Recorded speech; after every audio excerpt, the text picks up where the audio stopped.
Hello and welcome to UnHerd. I'm Freddie Sayers. The war in Ukraine is going on, even though it's not on every front page every day anymore. And something interesting is happening, which is that as regards what the end state might look like, what victory or defeat might look like, what governments and the media are saying in public is quite different from what they say in private. The Zelensky government has taken a very hard line, talking about nothing short of recapturing Crimea, as well as the areas of eastern Ukraine, would be tolerable or even possible for them when thinking about potential peace scenarios. But when you speak to people in private, they're a little bit more realistic. This division is actually really, really important and something we want to understand. Happily, someone called Anatol Lieven has been following this closely. He is a former war correspondent, and he's now director of the Eurasia program at the Quincy Institute for Responsible Statecraft in Washington.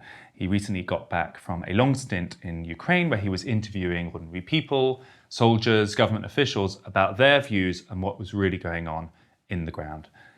He joins us from York in England. Hi, Anatol. Hello.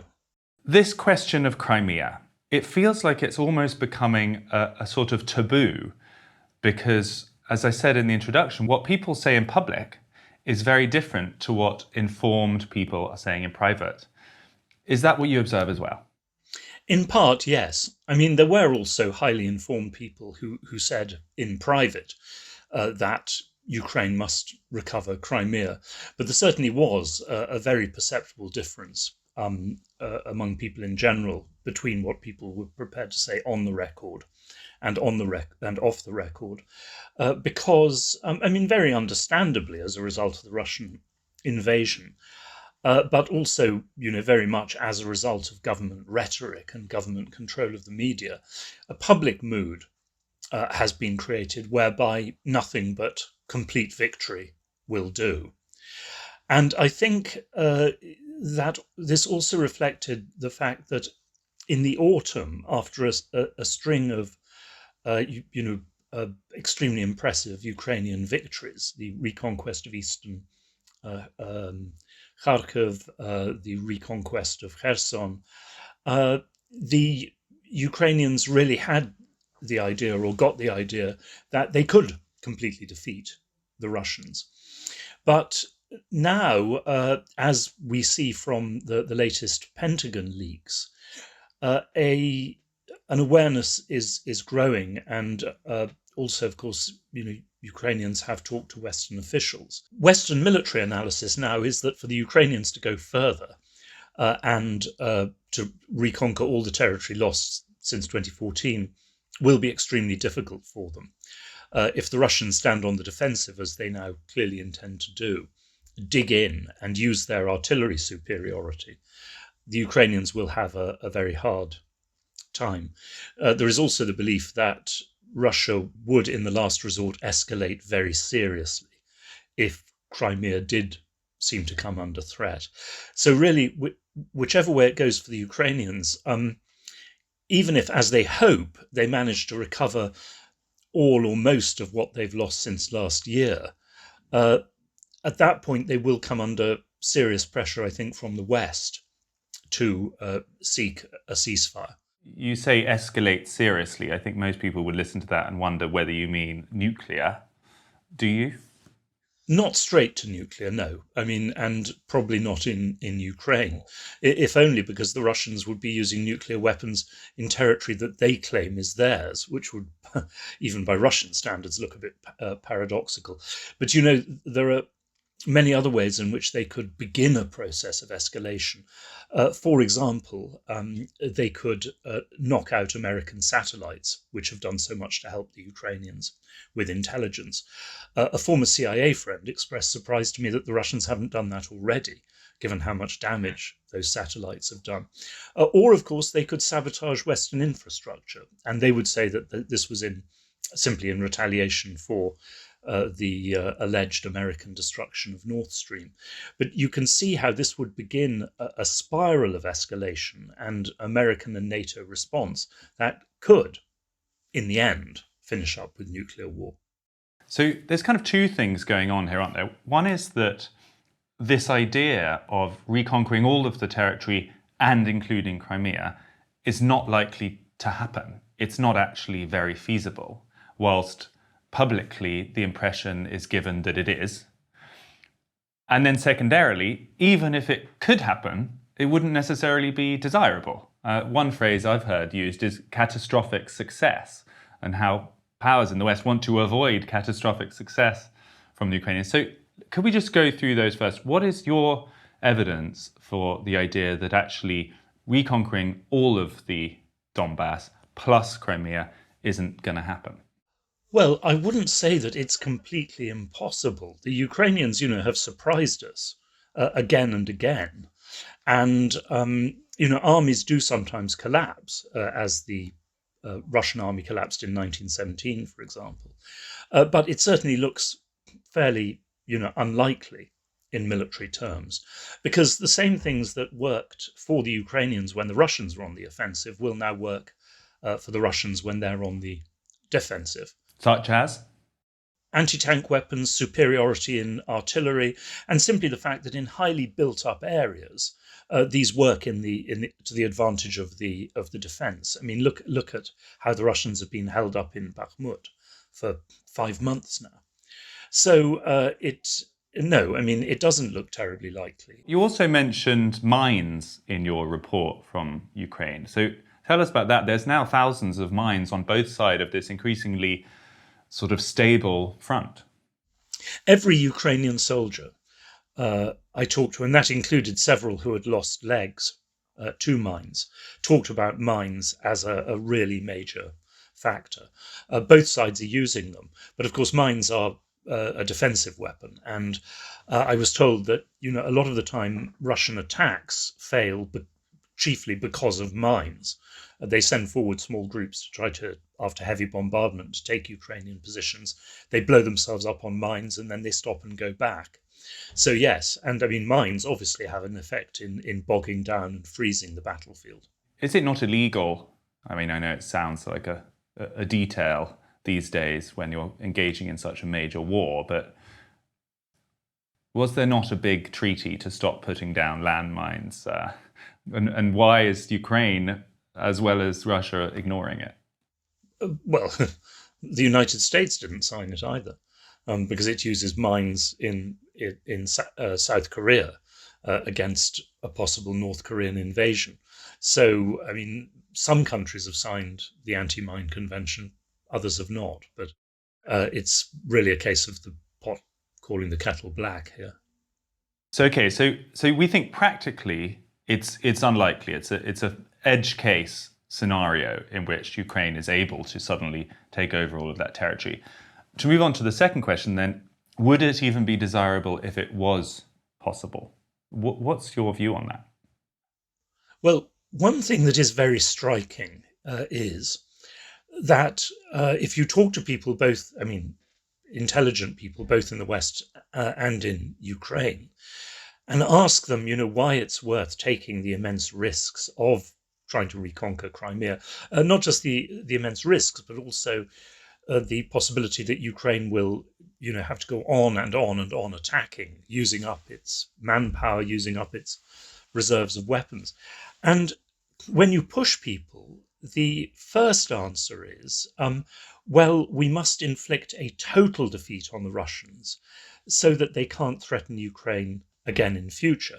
And then you say, but losing Crimea won't do that, because after all, Russia will still be there with a 1,000-mile border with Ukraine.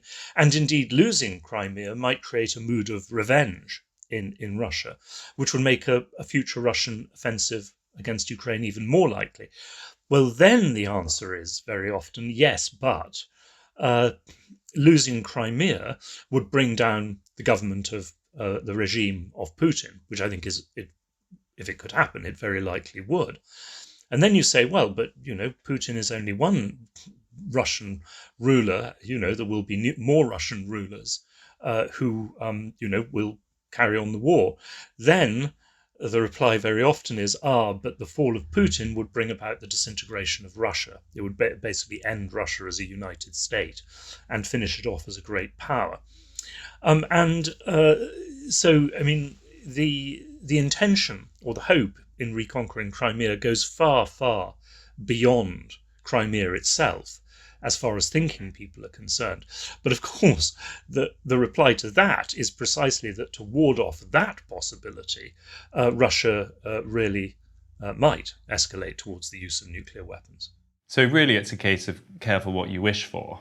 And it appears, at least from the conversations I've had with people who are behind the scenes and wielding influence in the West, is that yes, although there is this public statement that nothing short of the 2014 boundaries would be considered acceptable, they're not going to tolerate this kind of aggression being rewarded with territorial gains, etc.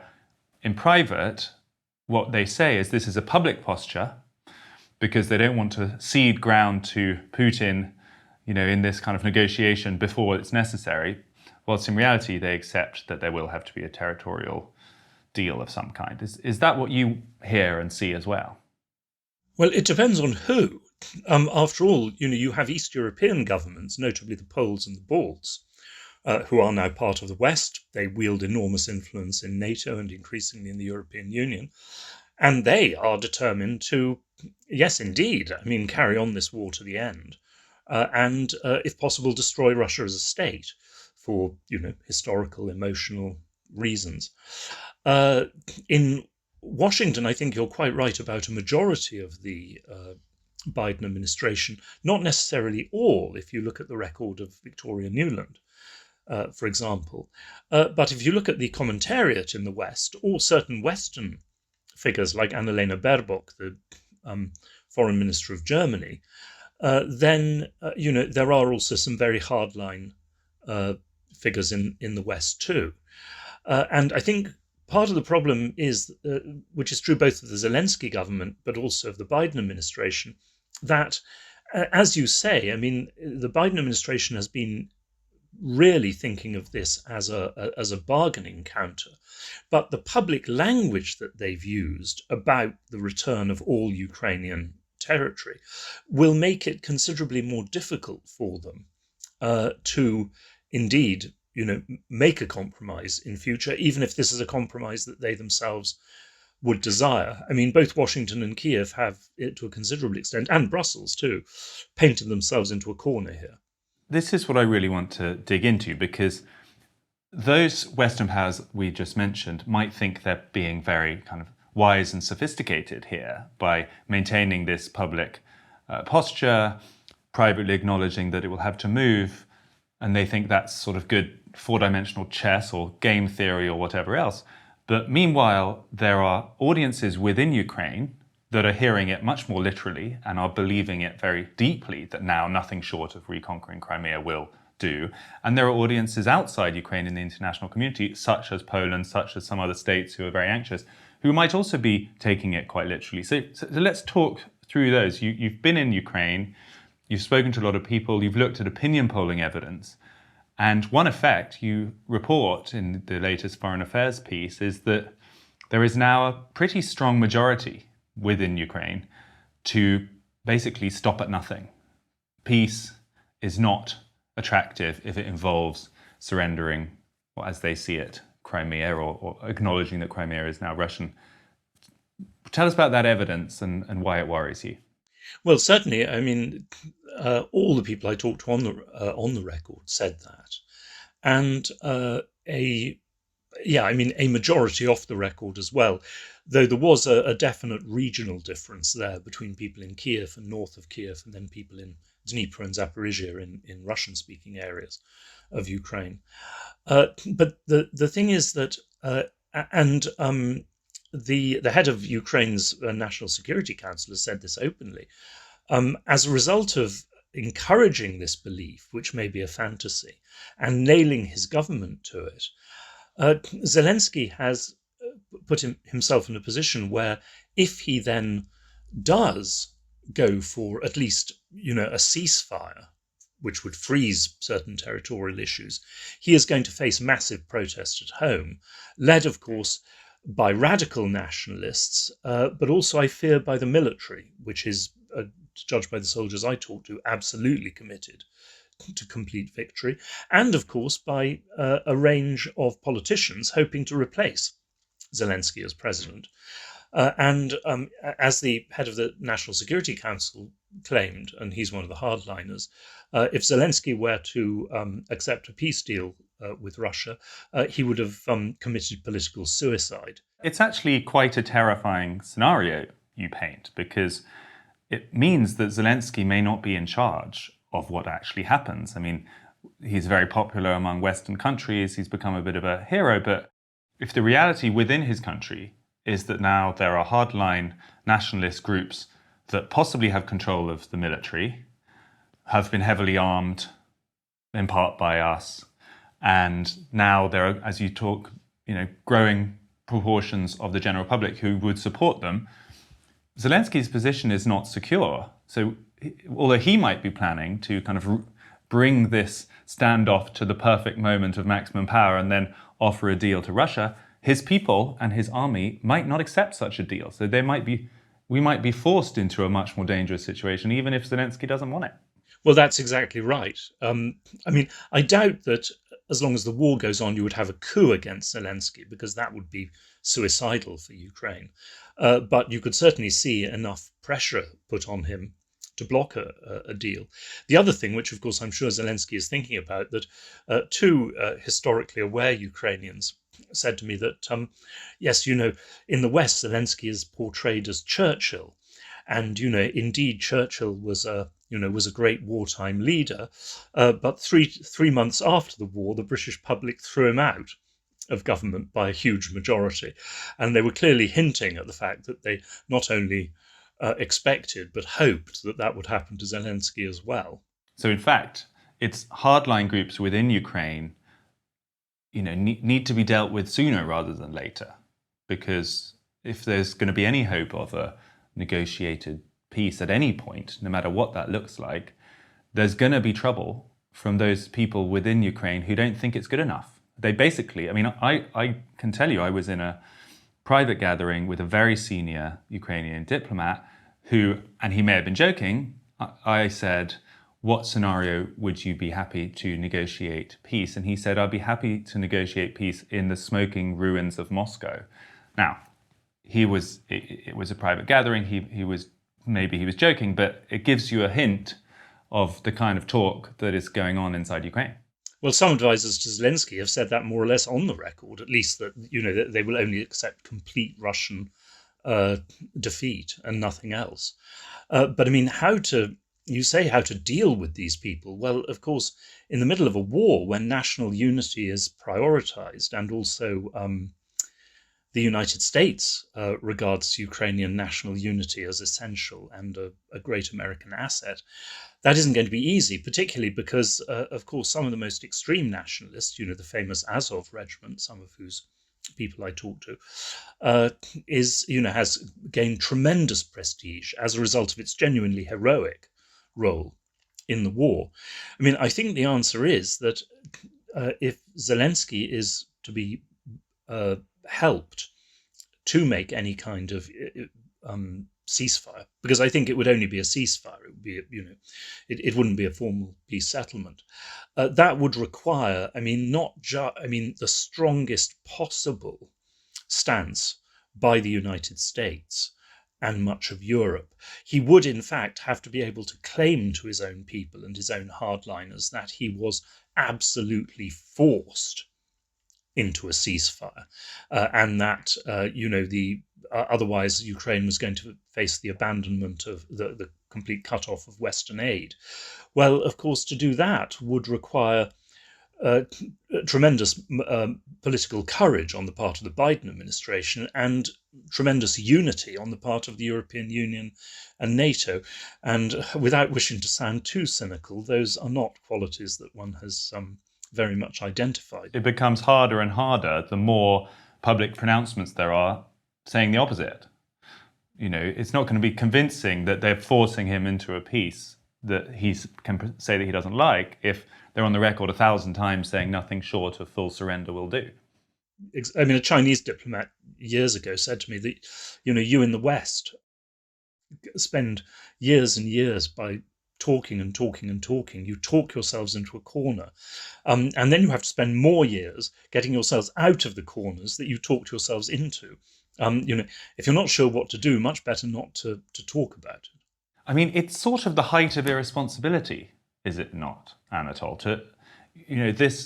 This kind of tendency towards black and white, Manichaean, goodies versus baddies rhetoric that is now popular, not just about things like the Ukraine war, but on all sorts of issues. And it seems kind of partly driven by social media and sort of desire to be on the side of the angels all the time.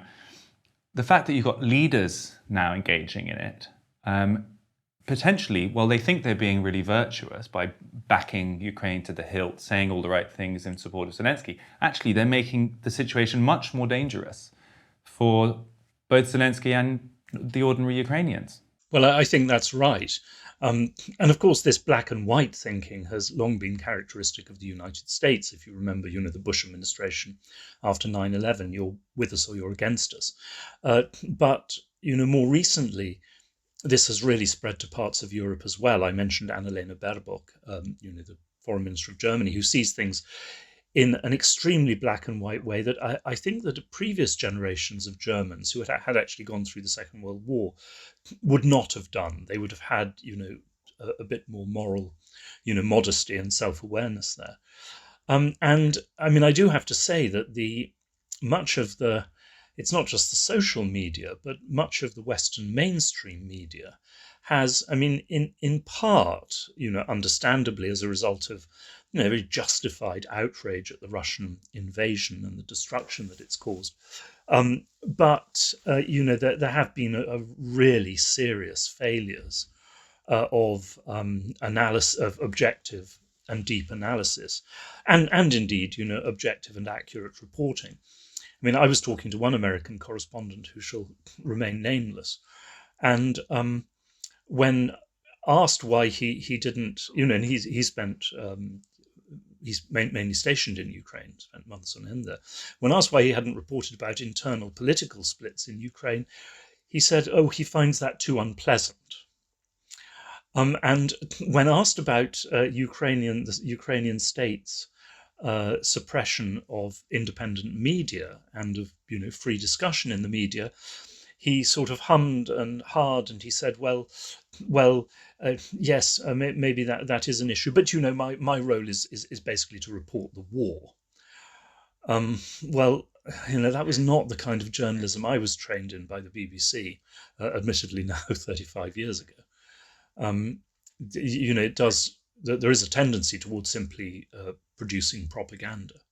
I guess their argument, probably people will watch this video and say, why are you doing the Russians' work for them? I mean, because that's the argument you hear all the time. Why focus on fractures within the Ukrainian government? Why focus on hard nationalist components that might be dangerous? Why be realistic or even, sanguine about the chances of Russia making gains? All of those things, because you're doing Russia's propaganda for them. That's the accusation. So what is your counter to that? What's the moral case for being realistic about the situation in Ukraine? In the words of Dr. Zhivago, to challenging a Soviet propagandist after the revolution, because it is so.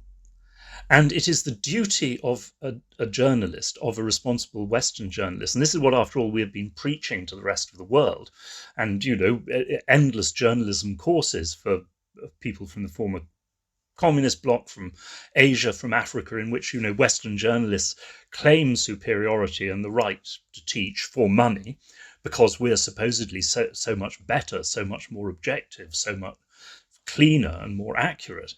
It is the duty of a journalist to report the truth. You can comment on it as you wish, but the facts have to be reported. And one of the reasons is that, in the end, I mean, academics like to sneer at journalists, but when writing about contemporary affairs, of course, academics get all their information from journalists. Well, actually, of course, policymakers as well, and certainly parliamentarians, people in the US Senate get most of their information about everywhere in the world from American newspapers. Well, they don't even read newspapers anymore. They watch television. If the information that they are getting is fundamentally inaccurate, then you cannot have a fact-based Western policy. So, in other words, it's not just the journalists who do this are betraying their calling as journalists. They are actually undermining the role of the essential role of the media in politics, society, and policy making. So, final thought from you. We've talked about journalists. What about the leaders? What would you like to see from everyone from Rishi Sunak to Joe Biden to leaders in Europe, von der Leyen, potentially even Zelensky himself? Are we talking about a sobering up of the language used, a dialing down of rhetoric, and beginning to make space for some kind of compromise? Or what would you tell them to do if you were their advisor today? Well, I tell them to go on supporting Ukraine, certainly, to defend itself, and also to do more in humanitarian terms. We could be doing a great deal more. One of the reasons we aren't is that we've created this image that just to travel to Ukraine is hideously dangerous. The British Foreign Office, will not help British citizens to go to Ukraine because it has a travel ban. In fact, in the places that I visited, and I wasn't allowed to go to the front line, I was facing no serious danger from the war whatsoever. The level of Russian bombardment of the cities is far less than has been alleged, and far less reported, and far less accurate.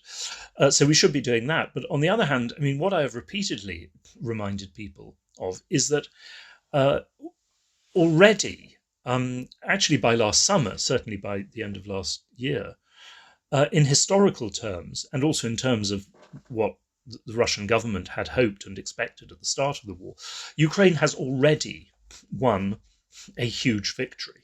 Now, 20 or 15 years ago in Ukraine, if you had travelled in some of the Russian-speaking areas that I travelled in, because I did travel there before as a journalist in the 90s and then as an analyst, you would have found huge amounts of sympathy for Russia, desire for close relations with Russia. That has vanished as a result of the war. The Russian speakers of Ukraine really are now united with others in hostility to Russia, even if they, have somewhat different ideas about what victory should mean. And where we are now is that, Russia has, since last year, managed to occupy actually quite a small area of southeastern Ukraine, while losing permanently 85% of Ukraine. Now, that is a transformation, not just, compared, as I say, to Russian hopes at the start of last year, but compared to the past 300 years of Ukrainian and Russian history. What is it you want to see Western leaders say that they're not saying?